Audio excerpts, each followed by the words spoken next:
शुरू करने से पहले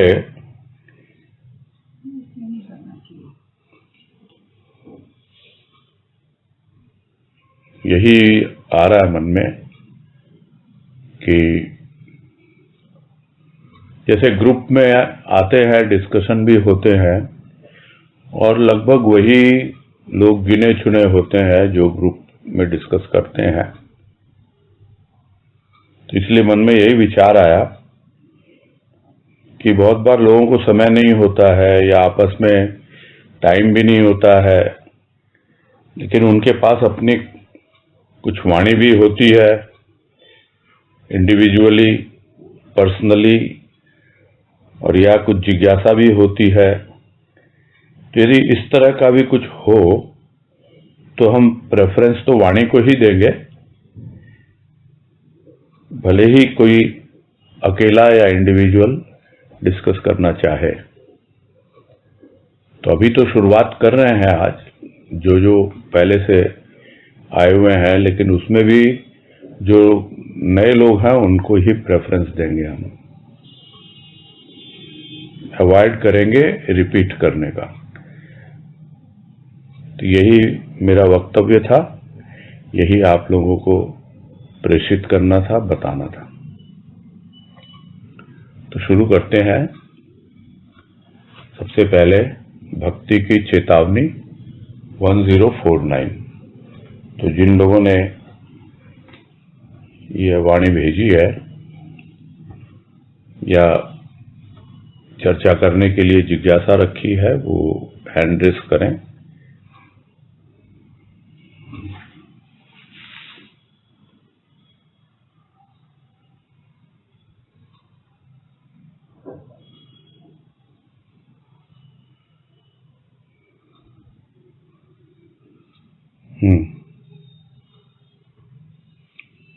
निर्मला नरसरिया, मंजू मुरारका, और भी तो नाम है यहाँ, कमलेश जालान भी है।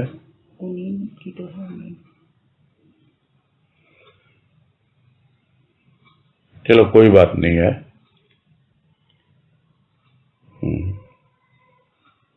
मंजू मुरारका जी से पूछेंगे हम जरा।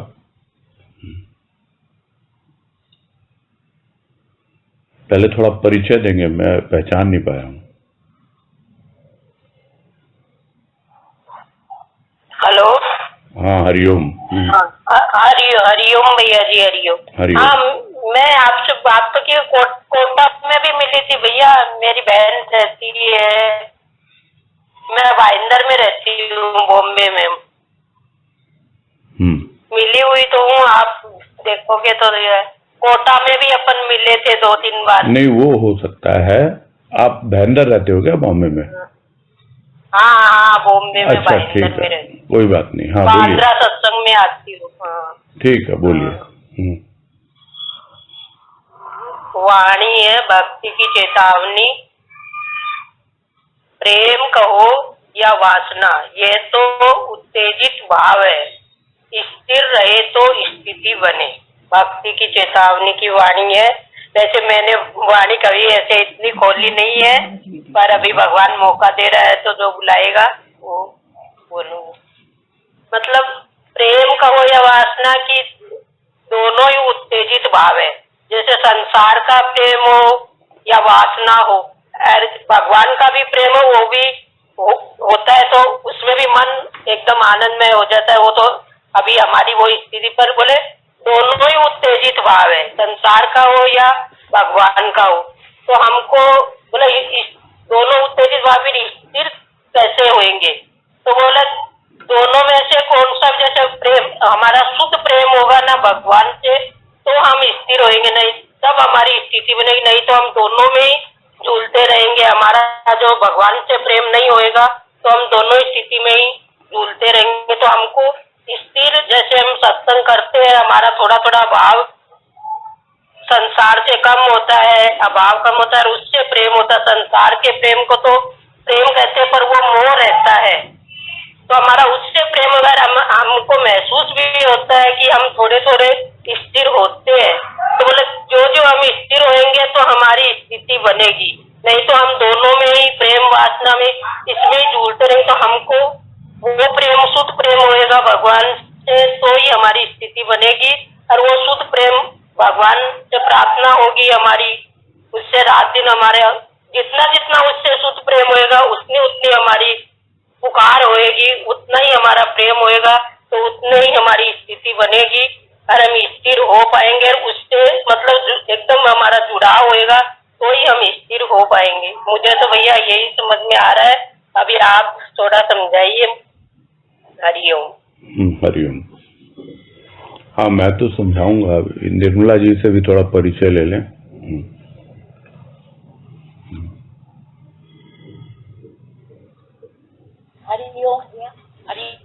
हरिओम। आपकी आवाज ठीक नहीं आ रही है, आपकी आवाज ठीक से नहीं आ रही है।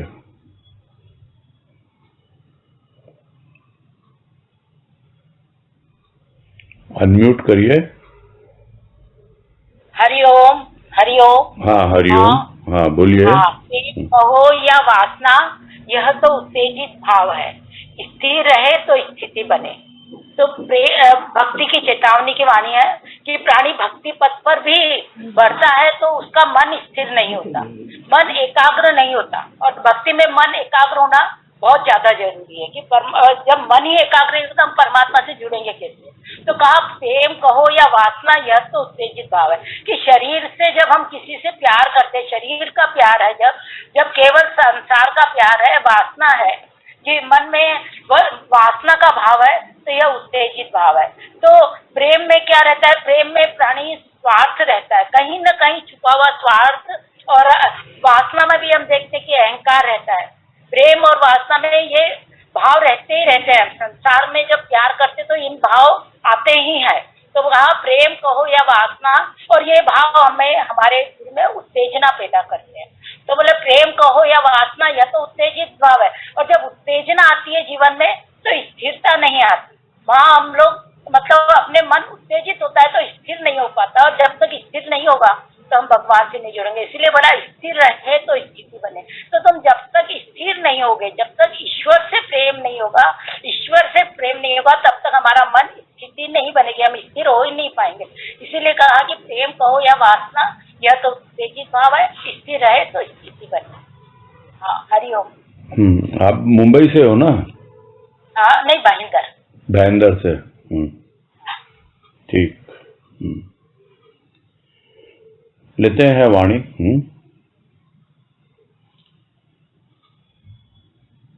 भक्ति की चेतावनी, क्रम संख्या 1049, 1049। और इसमें कह रहे हैं गुरुदेव, प्रेम कहो या वासना, यह तो उत्तेजित भाव है, स्थिर रहे तो स्थिति बने।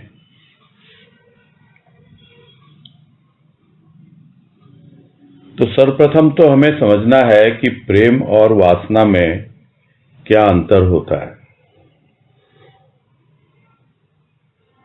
वासना भी प्रेम ही है, किंतु वो प्रेम का विकृत रूप है, यानी उसमें विकार मिला हुआ है।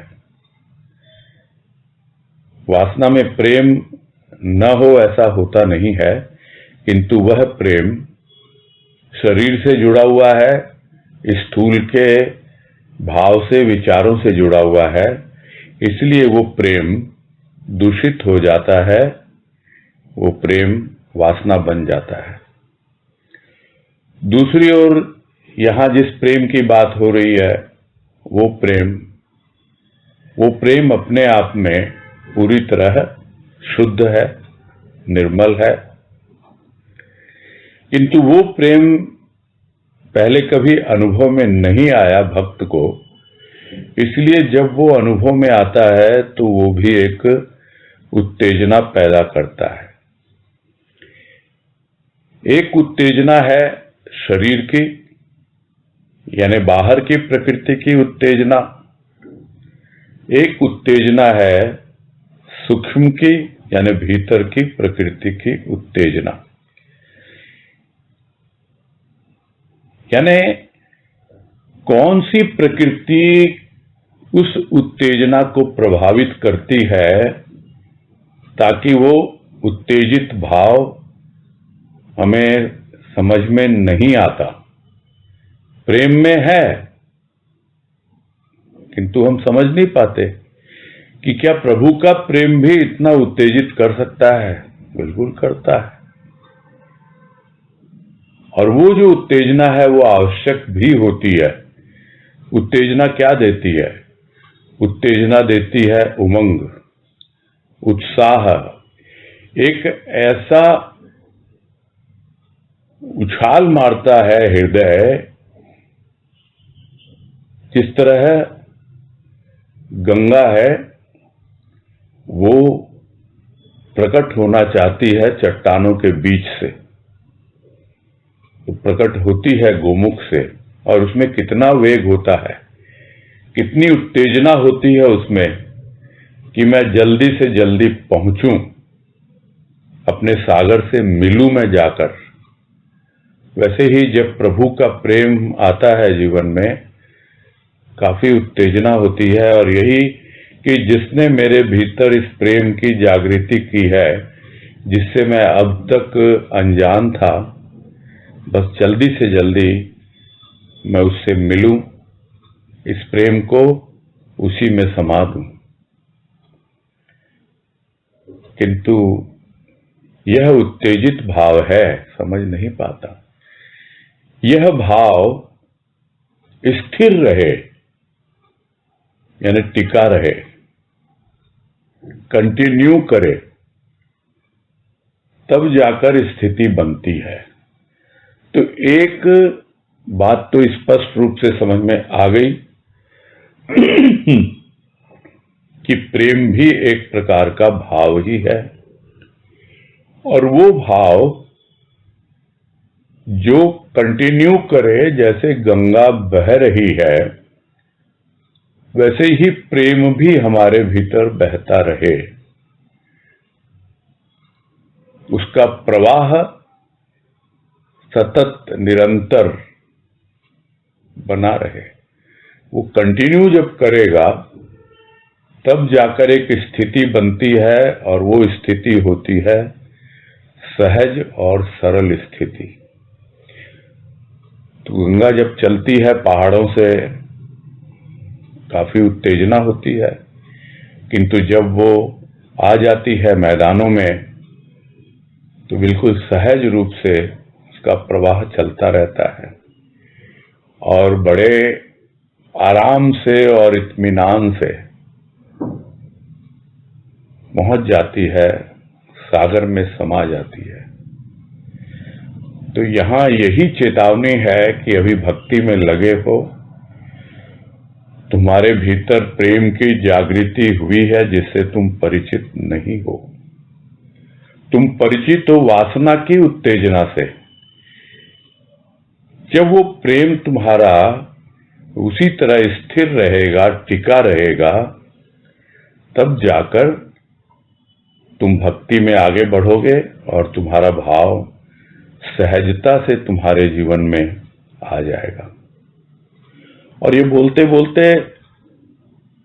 बातें कुछ याद आने लगती हैं, चर्चा होती है लोगों से, बातें होती हैं आप सबसे, और ज्यादातर यही सुनने को मिलता है कि भैया जब सत्संग में लगे थे ना तो कितना अच्छा लगता था, क्या कर दूं क्या नहीं कर दूं, ऐसा। अब कहां गया वो भाव? समझ नहीं पाते हैं, क्योंकि वो एक उत्तेजित भाव था। उसको पकड़ के रखना, सहज रूप में वो स्थिर रहेगा तो हमारी भाव की स्थिति बनी रहेगी, और हम जहां हमारा गंतव्य है वो हमारा प्रभु, जिसमें गंगा समाती है, वैसे ही हमारा भी जो भाव का प्रवाह है वो उसके चरणों में अर्पित होता रहेगा। तो वाणी का सार तो इतना सा ही है कि प्रारंभ उत्तेजना से होता है, और जो उस उत्तेजना को संभाल लेता है उसको उत्साह, उमंग, उसको सही ढंग से आगे बढ़ाता रहता है, उसके जीवन में सहजता आ जाती है और भाव की स्थिति और बनती चली जाती है। उसकी आध्यात्मिक यात्रा गंतव्य की ओर प्रस्थान करने लगती है। यही भाव आ रहा है समझ में। अब इससे संबंधित किसी की जिज्ञासा हो, इस वाणी से संबंधित।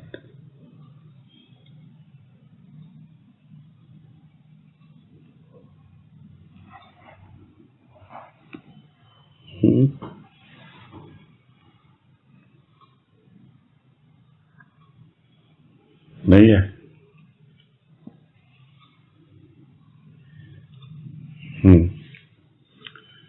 नेक्स्ट कौन सी वाणी है फिर?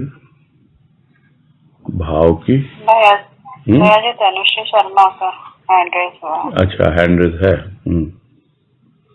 हाँ बोलो।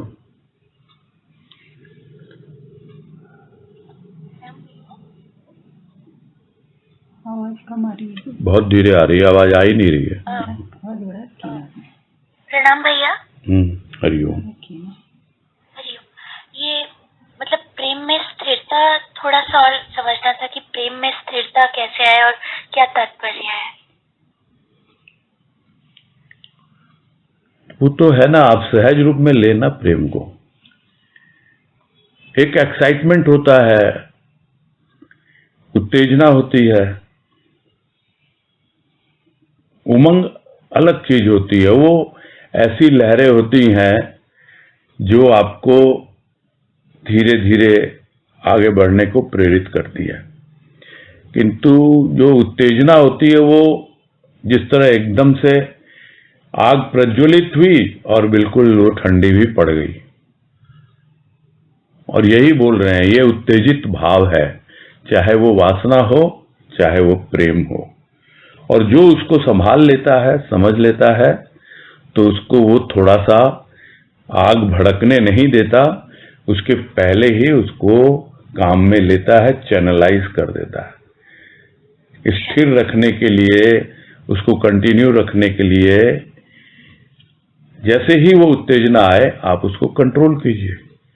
कंट्रोल करेंगे तो उसका वेग जो है वो कंट्रोल हो जाएगा। और ये भी हम सुनते हैं जैसे पुराणों में कि जब गंगा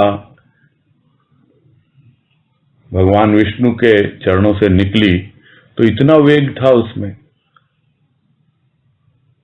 तो शिव ने उसको अपनी जटा में धारण किया, तब उसका वेग कम हुआ। तात्पर्य इतना ही है कि आप उसको चैनलाइज कीजिए, सही दिशा दीजिए, तो अपने आप वो कंट्रोल में आ जाता है और सहज हो जाता है। उत्तेजना नहीं रहनी चाहिए, उत्तेजना में सहजता आनी चाहिए। यही है इसका सार।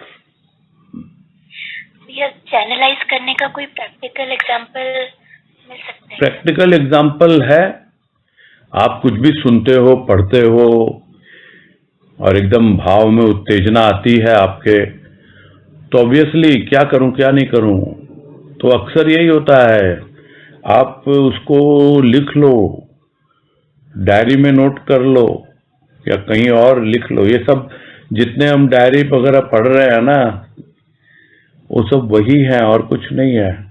और ऐसा अनुभव यदि हम उसके लिए तैयार हैं तो गुरुदेव देते ही देते हैं। और उनकी कृपा से जो मैंने अनुभव किया वही बोल रहा हूं कि उत्तेजना हुई तो बस भजनों के रूप में व्यक्त होना शुरू हो गया वो भाव, वो प्रेम। तब एक चैनलाइज हो गया, वो एक रास्ता मिल गया उसको, एक आउटलेट मिल गया। कोई जरूरी नहीं है कि वो सबके सामने आए, किंतु वो आपके भावों के वेग को थोड़ा सा शांत करता है। वो उद्वेग है, उत्तेजना है, वो सहज हो जाती है, फिर सहजता में परिवर्तित हो जाती है, तब टिकती है वो। यही है कहने का मतलब।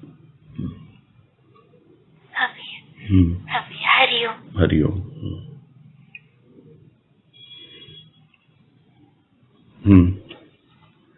हाँ, नेक्स्ट वाणी जो थी भाव 273।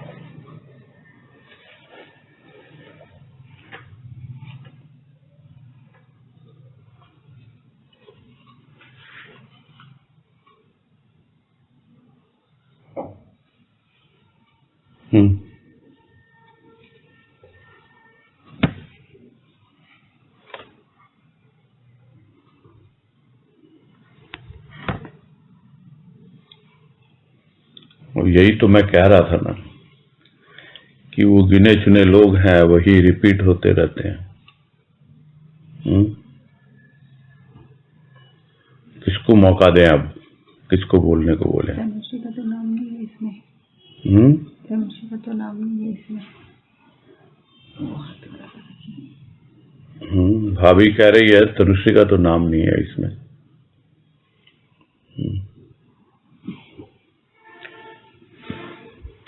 खैर,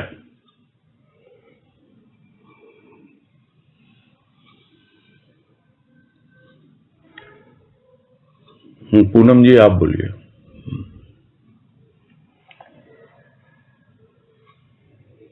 प्रणाम भैया।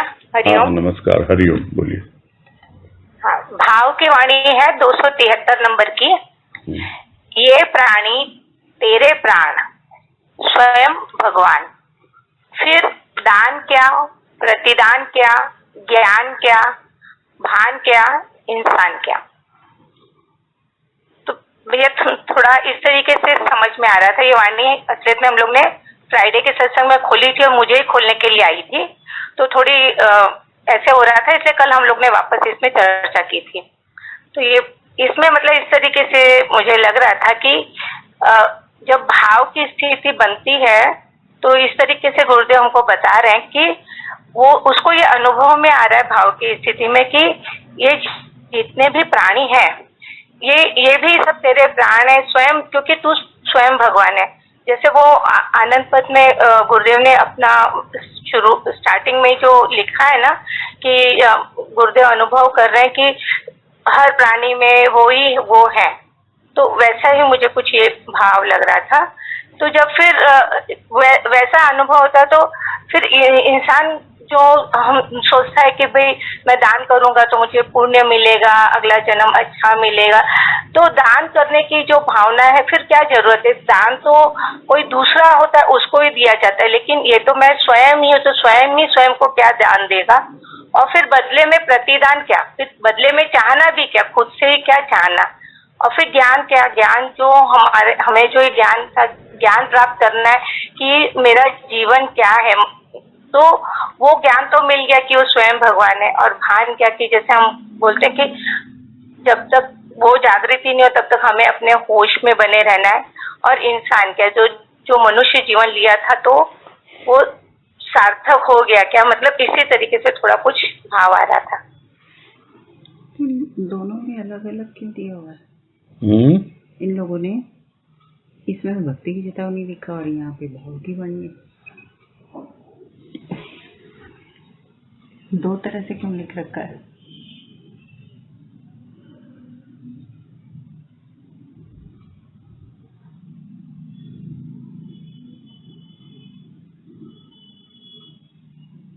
शायद मालूम इनके नहीं लिस्ट में है ऐसा होगा। चलो, क्या कंफ्यूजन है? अभी तो इसी को लेते हैं ना जो चल रहा है। हाँ, कौन बोलेंगे? अनीता तुलसियान बोलो।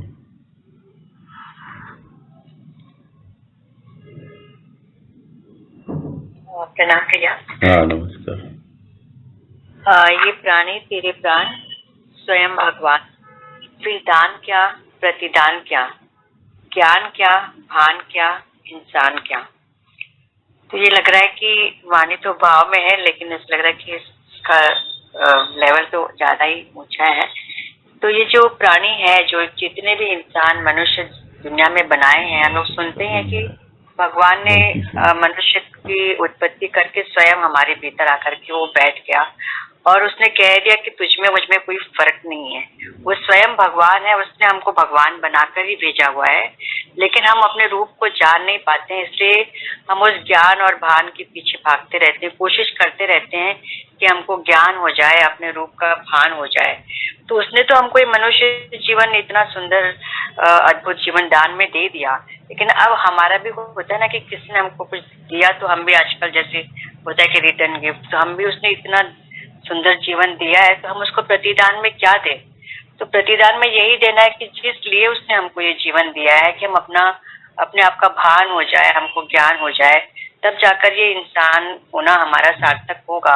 और यदि वो हो जाता है, हम अपने आप को जान लेते हैं, तो फिर उसको लगेगा कि अब मैं क्या करूं, मेरा तो जीवन, मैंने जान लिया कि मैं स्वयं ही भगवान हूँ, तुम भगवान हो और तुमने मुझे उस भगवान बना करके भेजा है, वो यात्रा मैंने तय कर ली, अब क्या बाकी रह गया। जैसे बात आती है कि प्राणों में प्रिय का भान ज्ञान, तो तुमने अपने प्राण मेरे प्राणों में देकर के भेजे हैं, अब ये ज्ञान भी हो गया, भान भी हो गया, तब अब क्या शेष रह गया, अब क्या ज्ञान प्राप्त करूं, अब ये मनुष्य जीवन जो है तो ये सार्थक भी हो गया, अब आगे क्या। तो इस तरह से कुछ क्या लग रहा था। हरिओम।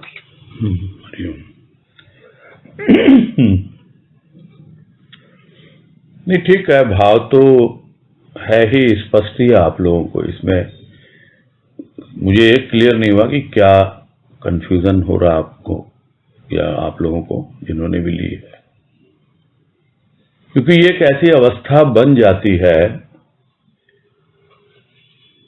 जब भाव आपको अपनी पराकाष्ठा तक पहुंचा देता है।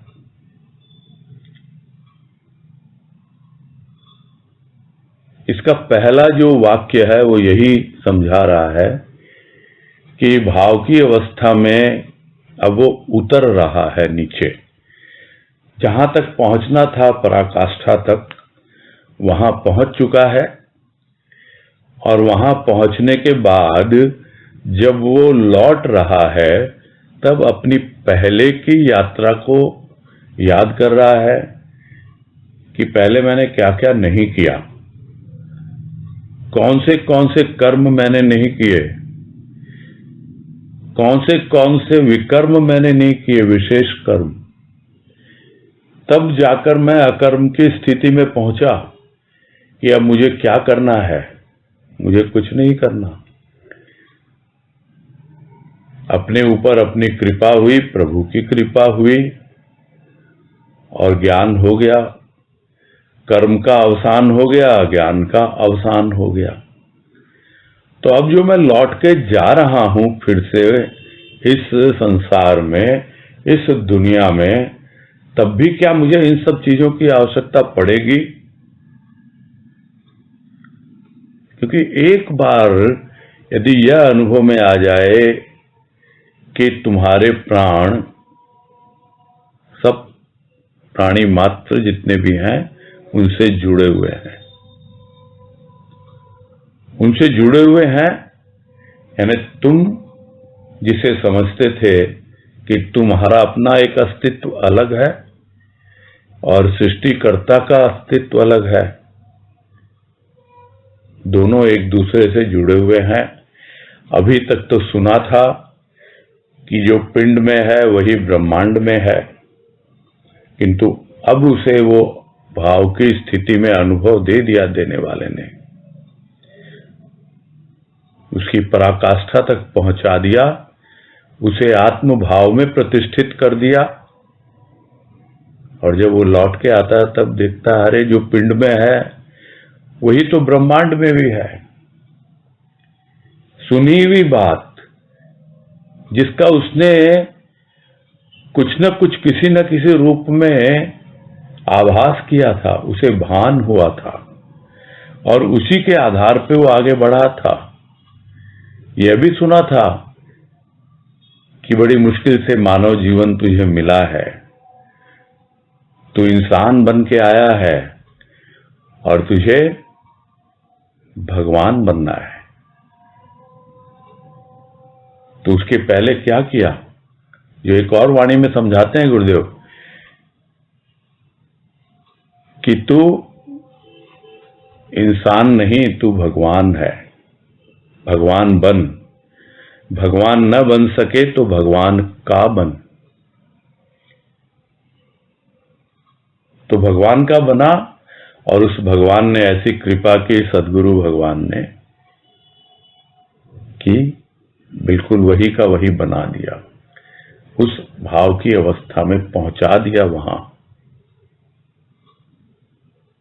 इस तरह की कई वाणी है गुरुदेव की कि जिसको कबीर कहते हैं कि गुरु गोविंद दो खड़े काके लागू पाए, बलिहारी गुरुदेव की गोविंद दियो बताए। उसको गुरुदेव कहते हैं गोविंद दियो बताए नहीं, गोविंद दियो बनाए, यानी अपने जैसा ही बना दिया स्वयं भगवान, और अपने भक्त को भी भगवान ही बना दिया। और ये हम देखते हैं गुरुदेव के जीवन से, बाबा ने गुरुदेव को अपने जैसा ही बना दिया। यही तो पहचान है संतों की।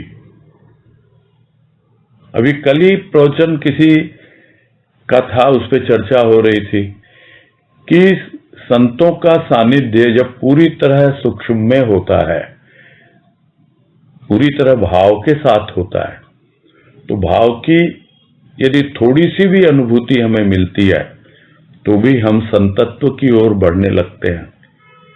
फिर उदाहरण उसमें लिया गया था कि जैसे रुपया है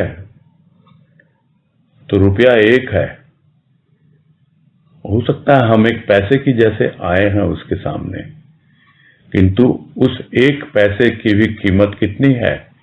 1/100 रुपया है। यानी अब उसका ध्यान पैसे पर नहीं है, उसका ध्यान अब रुपये पर है। आज 1/100 है, कल 5/100 होगा, और धीरे धीरे पूर्णता की ओर बढ़ता जाएगा। यह है संतों का सानिध्य जो भाव से होता है। तो उस अवस्था को वो अनुभव कर रहा है भक्त कि स्वयं भगवान और प्राणी तेरे प्राण। था पहले इंसान, थोड़ा थोड़ा भान हुआ कि हाँ मैं भी भगवान की ओर बढ़ रहा हूं, वो भगवत्ता मेरे जीवन में भी आ रही है।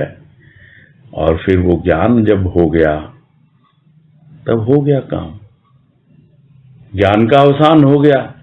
उसके पहले बहुत दान पुण्य किए थे और बदले में बहुत कुछ मांगा था कि मैंने ये किया तो मुझे ये चाहिए, तो दान का प्रतिदान था, उसी को भक्ति मान बैठा था।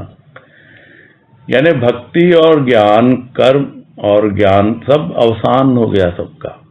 अब कुछ नहीं, प्रश्न किया है इसीलिए ये क्या वो क्या, अब कुछ करना ही नहीं है। वो भाव की अवस्था बन जाती है। इसी का वर्णन यहां किया गया है।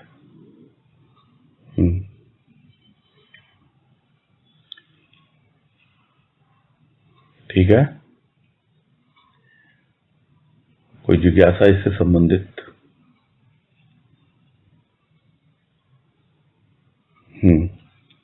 अजय झुंझुनवाला, बोलिए। प्रणाम भैया। हाँ नमस्कार, बोलिए। इस लास्ट में इंसान क्या, ये क्लियर नहीं हुआ। ये पूरा रिवर्स ऑर्डर में है, मैंने बताया ना कि वो पहुंच गया है उस पराकाष्ठा पर भाव की जहां वो अनुभव कर रहा है कि मैं स्वयं भगवान और ये प्राणी मेरे प्राण। अपने आप से बात कर रहा है कि ये प्राणी तेरे प्राण है, स्वयं भगवान है। पहले तू क्या था? तू भी एक प्राणी था, तू एक इंसान बन के आया था इस संसार में। बहुत कुछ सुना है कि तुझे मानव जीवन सफल करना है, तुझे इंसान से भगवान बनना है, तो क्या कर रहा? 2 रास्ते लिए एक साथ। एक भक्ति को लिया और भक्ति के नाम में दान किया कि चलो पुण्य मिलेगा प्रतिदान के रूप में। फिर ज्ञान को लिया साथ में, तब धीरे धीरे उसे आभास होने लगा, भान होने लगा और ज्ञान भी हो गया। यानी भाव के माध्यम से उसका भक्ति और ज्ञान दोनों पूर्ण हो गया। वो वो है उसकी पराकाष्ठा, भाव की पराकाष्ठा। तो है तो इंसान ही ना, इंसान से ही तो शुरुआत है। फिर लौट के मैं जाऊंगा तो क्या मैं इंसान की तरह व्यवहार करूंगा जैसा मैं पहले था? ठीक है, ऊपरी जीवन तो इंसान का ही होगा। इसीलिए ये पूरा रिवर्स ऑर्डर में गुरुदेव ने लिखा है। ज्ञान के पहले भान, भान के पहले इंसान। ये है। समझ में आ गया।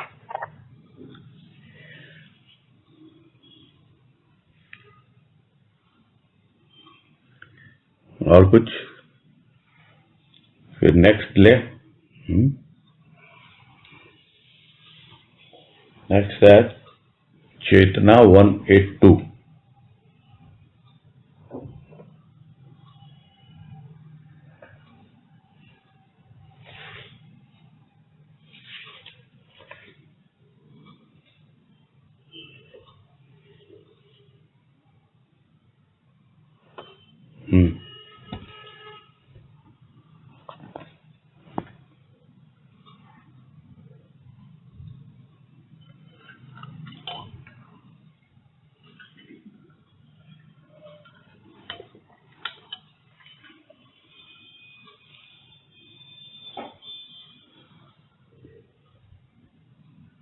इसमें है तनुश्री शर्मा नाम आपके यहाँ, इसमें है? चलो कोई बात नहीं है। हाँ, तो तनुश्री शर्मा से ही शुरू करते हैं, इसमें नाम है तो, क्योंकि इन लोगों से तो कल बात हुई है, प्रियंका रूंगटा और अंजू लाट से। तो फिर देखते हैं उसके बाद।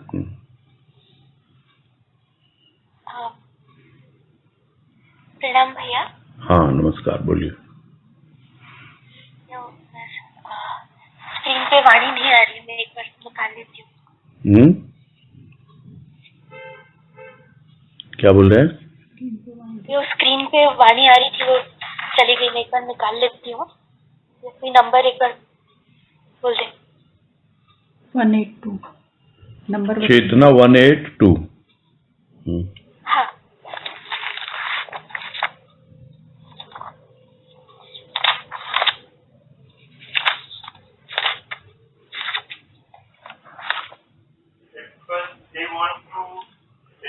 सॉरी भैया, इसमें कुछ कंफ्यूजन है। वो दूसरी वाली वाणी हुई थी मेरी, प्रारब्ध और बीज वाली, ये वाली नहीं हुई थी। अच्छा। वो लिखने वाले की गलती है, चलो कोई बात नहीं। हाँ, प्रियंका रूंगटा बोलिए।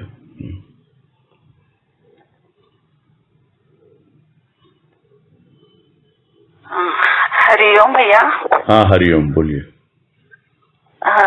चेतना की वाणी 182। पुरुषार्थ और प्रारब्ध बीज और वृक्ष है, पहले कौन हुआ प्रश्न ही क्यों, दोनों ही ओत प्रोत है।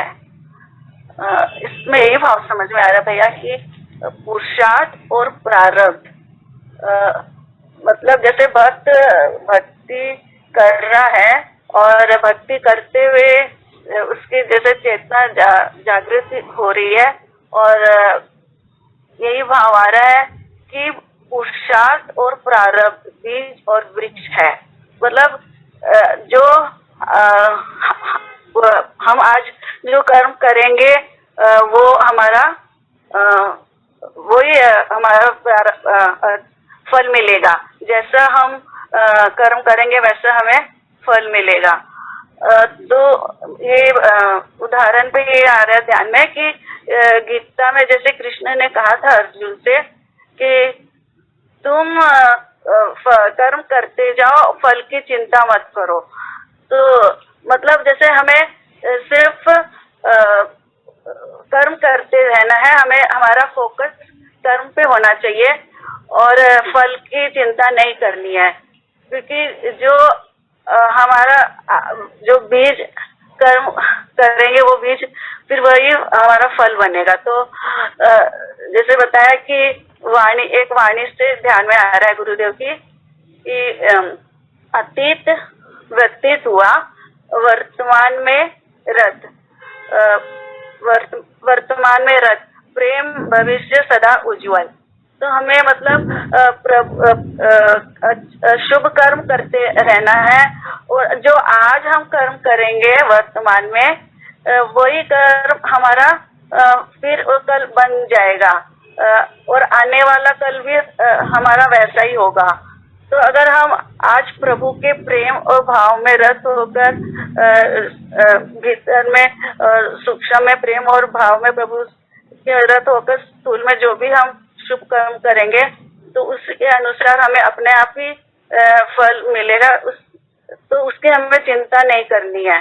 जैसे बताया कि पहले कौन हुआ, प्रश्न ही क्यों, दोनों ही ओतप्रोत है। मतलब पहले कौन, हमें ये नहीं देखना कि पहले फल के अनुसार ही हमें अगर अच्छा फल मिलेगा तो ही हम कर्म करें। तो मतलब ऐसे भी नहीं कि हम सिर्फ बैठे रहे निष्क्रिय होके, तो कुछ नहीं करना है बस, और अब पुरुषार्थ ही ना करें। तो हमें पुरुषार्थ तो करते ही रहना है। तो पहले कौन हुआ, जैसे मुर्गी पहले आई कि अंडा पहले आया, तो इसका प्रश्न है क्यों, दोनों ही ओतप्रोत। हरिओम। बोलिए अंजू लाट।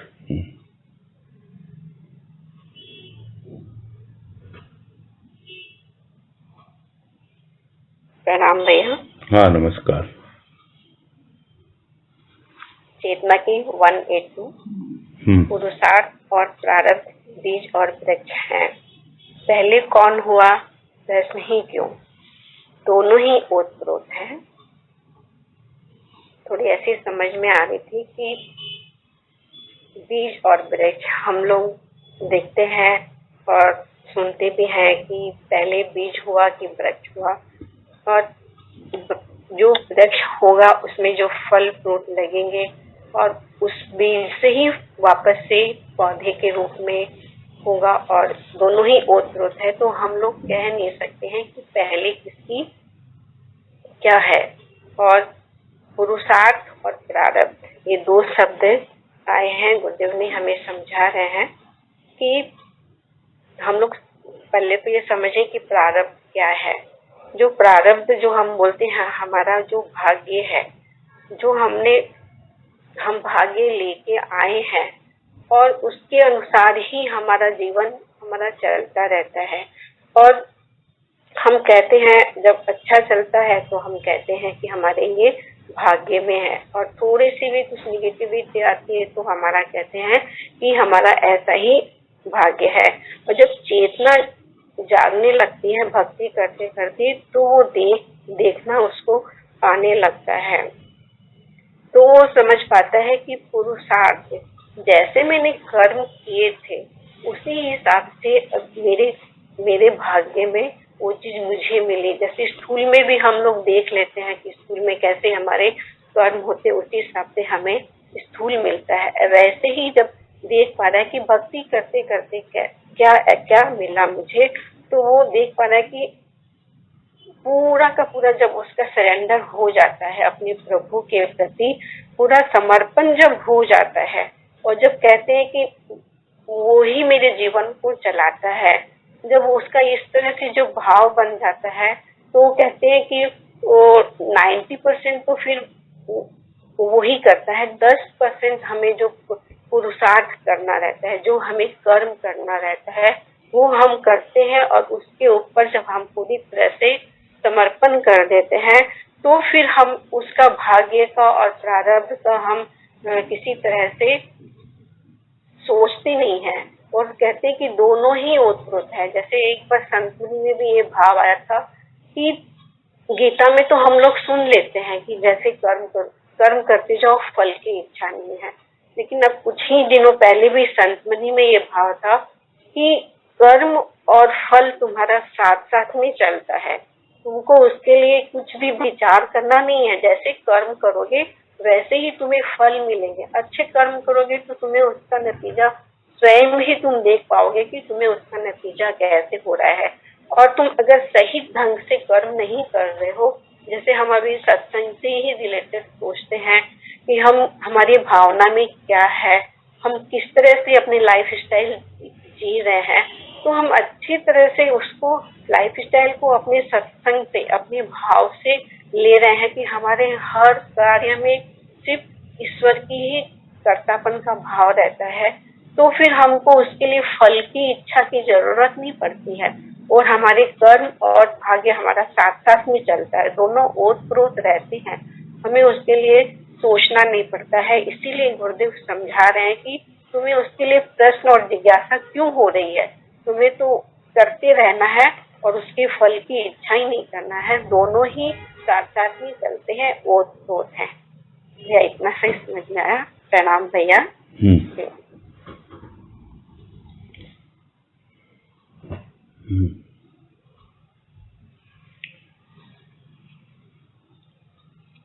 लेते हैं वाणी। पुरुषार्थ और प्रारब्ध बीज और वृक्ष हैं। पहले कौन हुआ, प्रश्न ही क्यों, दोनों ही ओतप्रोत हैं।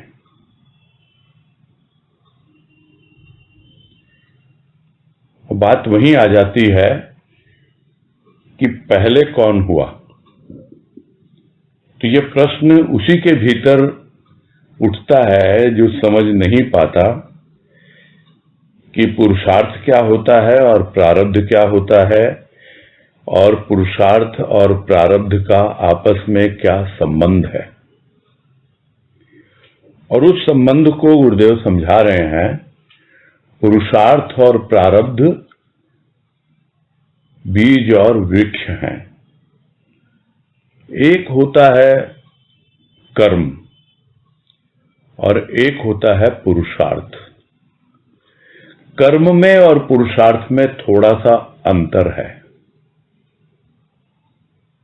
थोड़ा सा अंतर यह है कि पुरुषार्थ जो किया जाता है उसके पीछे एक ऐसी भावना होती है जो हमारे प्रारब्ध को परिवर्तित कर दे।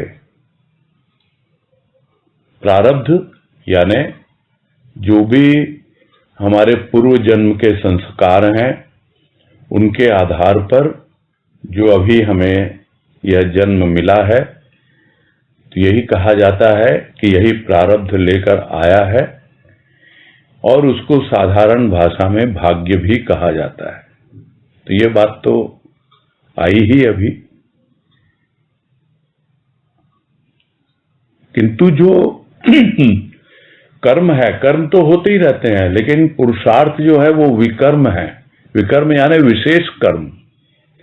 जब तक विशेष कर्म नहीं होंगे तब तक हम इस कर्म के बंधन से, यानी जो दोनों ओतप्रोत हैं, जिसे कर्म बंधन कहा जाता है, कि कितना ही कुछ कर लो, कर्म के द्वारा आप कर्म के बंधन से बाहर नहीं निकल सकते।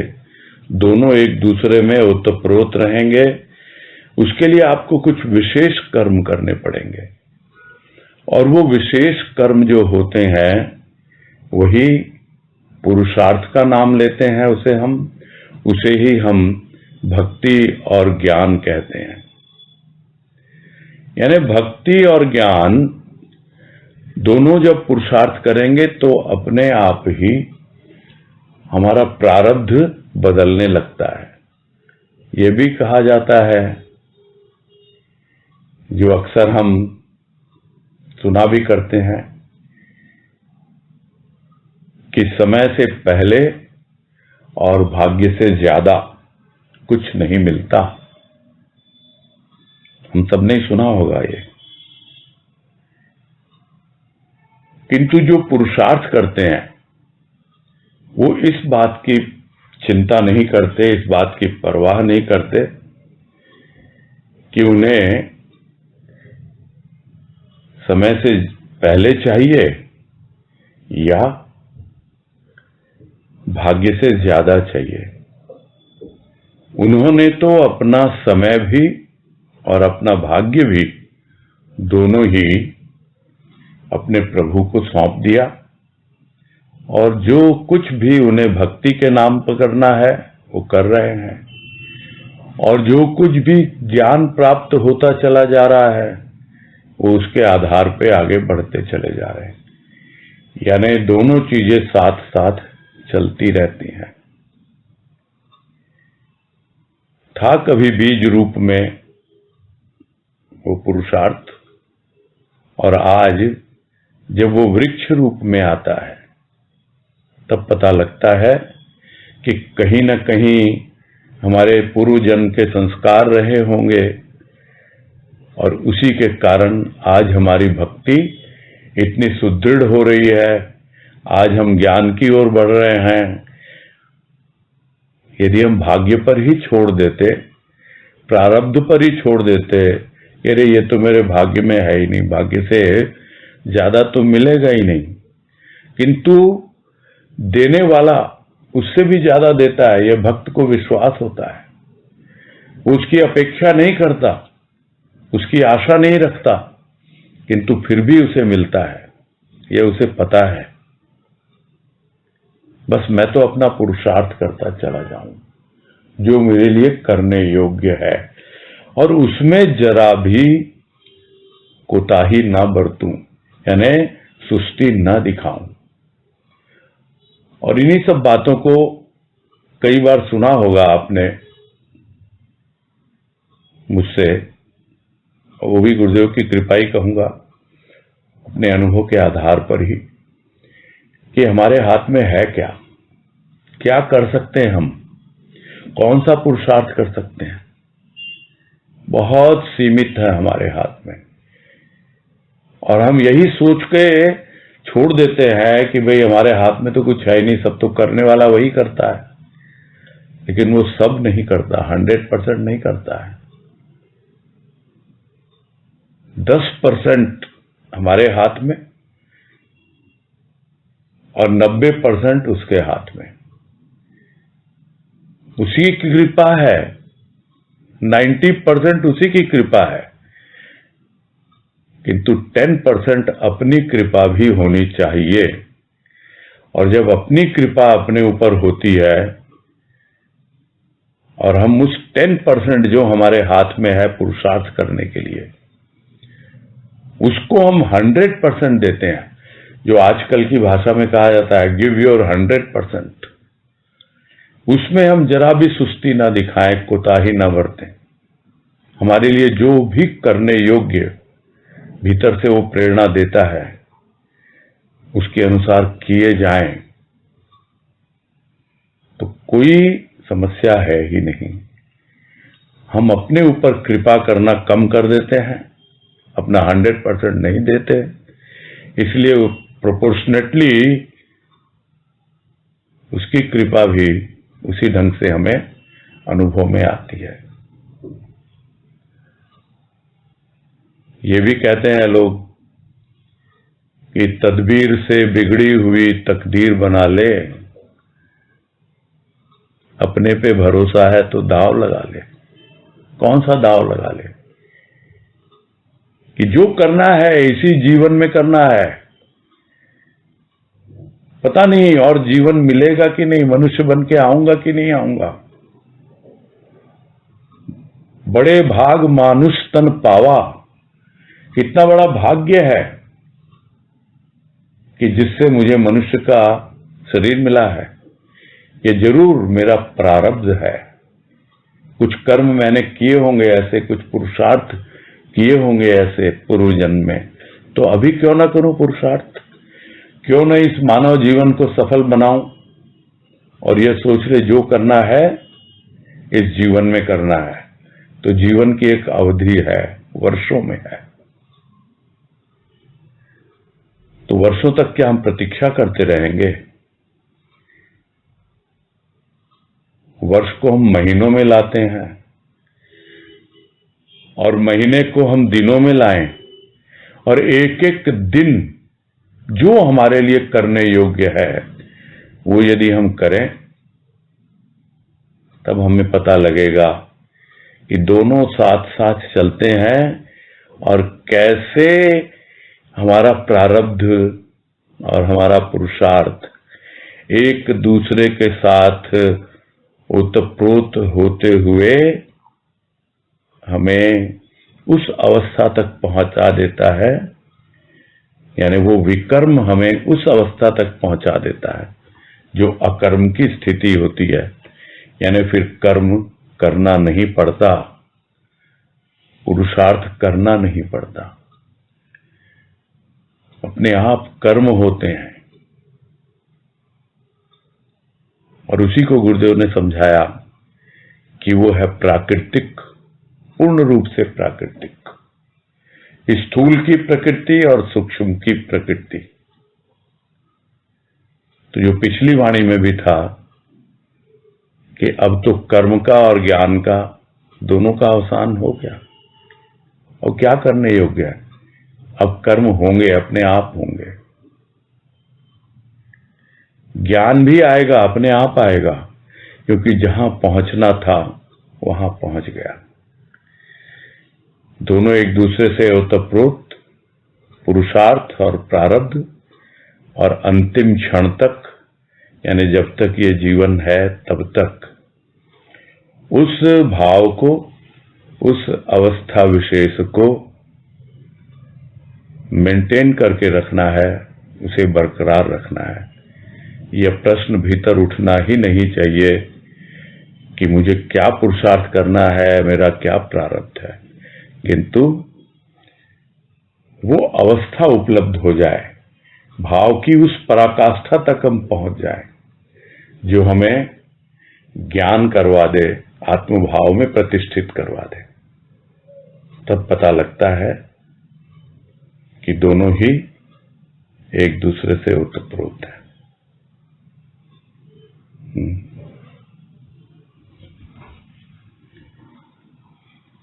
कुछ है इससे संबंधित जिज्ञासा? समय तो बड़ा सीमित है।